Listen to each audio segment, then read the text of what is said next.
Lalo na pag ano, nung nakaraan ginawa ko muna ito, lahat. Bago ko niluto ng niluto. Dali lang. Saka mo sinalang. Oo. Salang na lang Saka mo ng salang. isinalang. Ha? Mas mabuti yung yung ginagawa mo na, sinasalang mo na para mas madali. Madali din naman nga. Dapat dalawa ang lagayan niya ng ganyan. Gawaan niya yung machine niya na ganyan. Isa lang. Isa lang yung lutuan.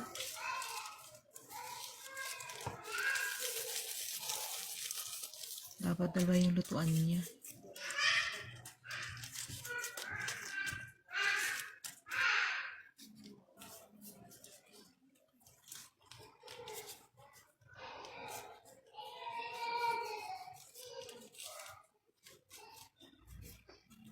Ako ay gusto ko sana mag-bake bukas. Papalamanan ko sana ng ng May nabibili baga namang ano, gata. Diyan, bagay nasa lahat.